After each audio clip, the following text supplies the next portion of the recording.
Hey, what's poppin', guys? What's the good word? So crazy first week of training camp so far for the Jets.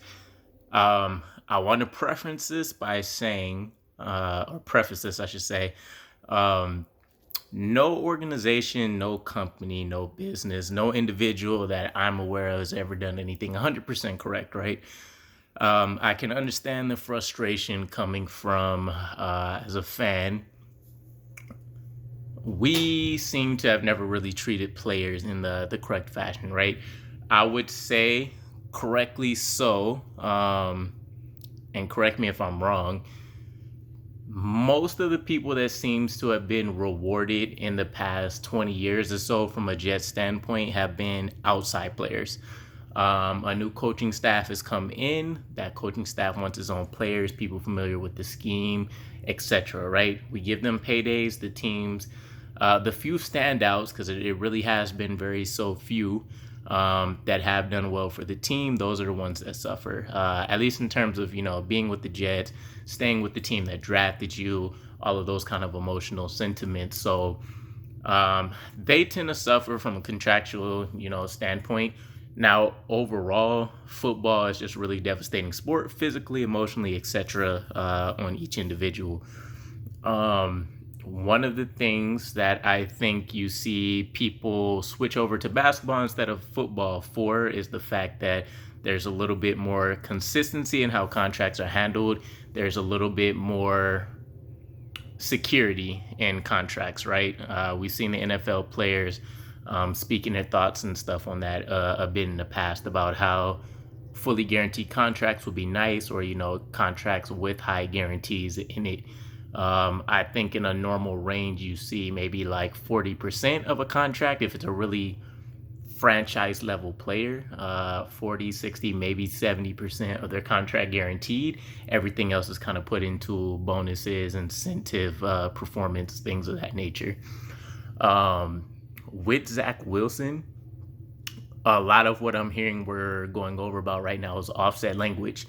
So for anybody who's not really familiar, the offset language, and I'm no contract, connoisseur for the NFL, but offset language refers to how the salary is handled for that contract for that player. So we know with the last CBA agreement, or collection bargaining agreement, the players in the NFL decided rookie wages, will go ahead and make those preset essentially. We know based on the slot, the round, etc., what that player should make, what the guarantees, etc., will look like.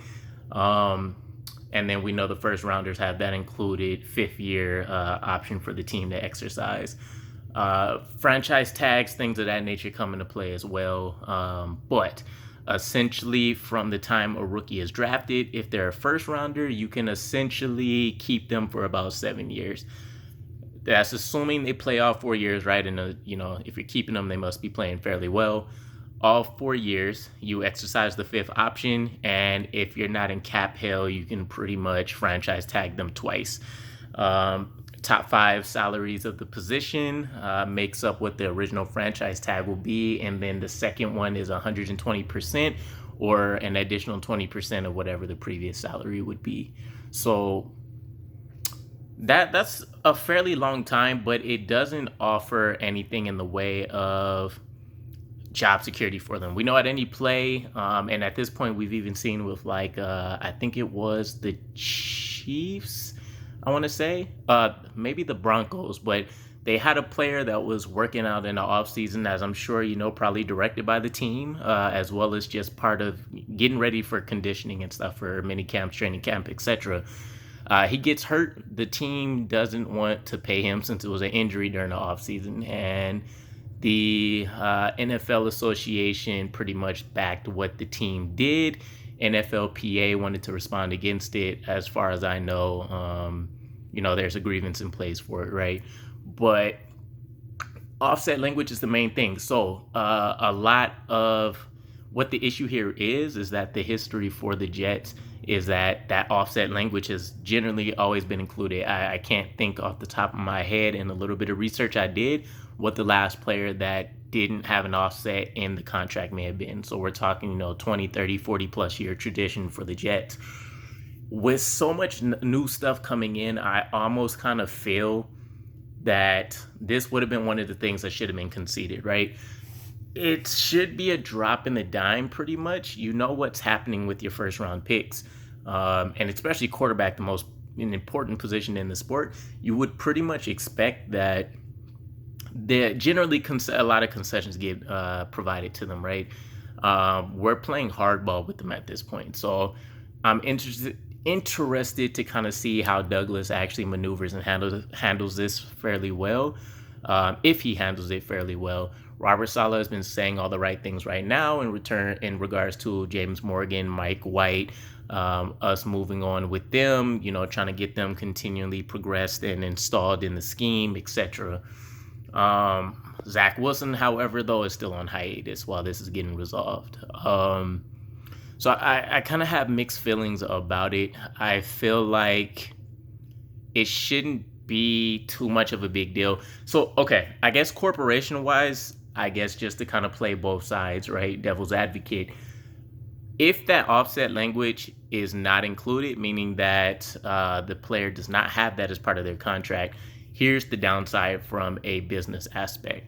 And we know the teams and the organization itself of the NFL, they make billions and billions of dollars.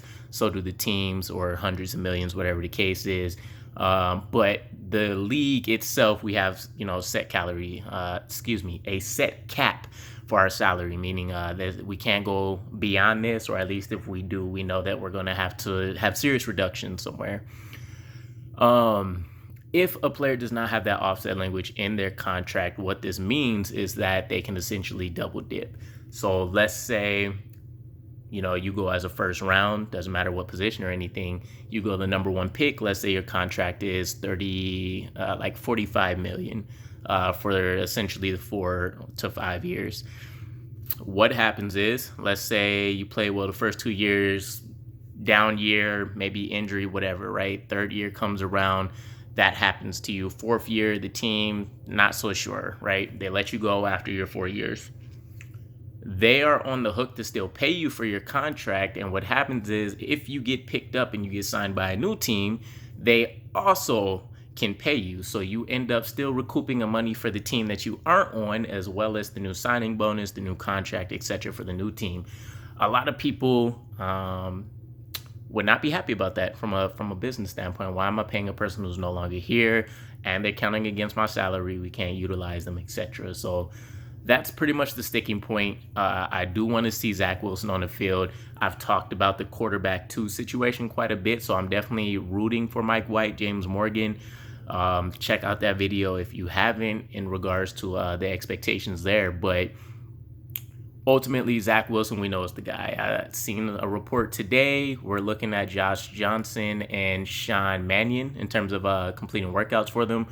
Those would be essentially the veteran moves that we, probably expected to come up at some point. If nothing else, we just need camp bodies until the Wilson situation gets figured out. I kind of took that as either they've seen enough of Mike White and James Morgan, and they really do feel like we need that veteran presence, or that we need that actual additional camp arm, and the Zach Wilson thing might bleed for, maybe a week or two, which would be a huge problem. Robert Saleh has pretty much said as much, that he's confident the situation will get resolved pretty quickly, but we've seen how these have been handled in the past. Now, Sam Darnold only took 3 training camp practices being missed before he came back in. We'll see what happens here. The Jets have always kind of had contract issues with their own players. So, I even going back to the days of Darrelle Revis, we have Marcus May now and Zach Wilson. Perfect offseason, but everything can't be perfect. So ultimately, I'm just waiting to see how it pans out. We know he's going to get onto the field at some point, as long as we don't have like a Nick Bosa situation and, we're going weeks into the regular season. I'm not too concerned just yet. If we don't hear anything after like a week or two, I think that's when, red flags and alarms need to be waved. But let me know what your guys' thoughts are. Just being a fan myself, I think we do need to take the next year or two as the younger players that have performed extremely well. we need to reward them. We need to show that we can keep our own talent. I think that'll honestly happen with Quentin Williams first. Um, Jordan Jenkins, I really, I had an affinity for him for quite a while. I think it kind of showed regardless of how he got his sacks, etc. But he was more productive than the prior year every year. I really thought he might be one of the first players. Nothing crazy contract wise, but I thought he might be one of the first ones that really got rewarded. But we need to set a proper new path precedence to match the new aura that we have in the building. So we'll see ultimately who wins out, if Wilson gets the no offsets or if he ends up signing with the offset. Either way is kind of harming both sides. Zach Wilson's missing out on that valuable time. He knows he's going to be the starter, so I mean, you can kind of bank on that. But at the same time, you're kind of hurting your own progression and ability to perform, right? If you come out the gate and he does extremely, extremely well, a la like a Patrick Mahomes, he knows what to expect, right? Big numbers, lots of zeros are coming his way.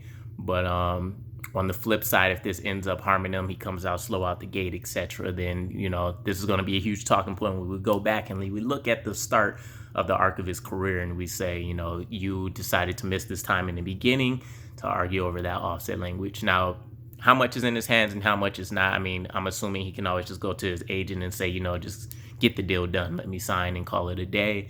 But players need that security, man. I can't really hate at the moment. They put a lot of punishment into their bodies just to get to this point. So you want to kind of start off as well as you can. But let me know what your thoughts are on this situation. I figured I'd just shed a little bit of light, provide some of the historic aspects to the situation here. But I think ultimately we'll be fine. Saleh and Joe Douglas, they work well together from all indications. And Joe Douglas essentially worked well on his own. Since Adam Gase wasn't an extremely helpful person, I would imagine, just when it comes to the team building aspect and everything. So, as always, it's gangrene forever, bleeding green all day. But again, let me know your thoughts, and we'll jump into the offensive line position, I guess, in a little while here. But hope you guys are having a good night, and peace.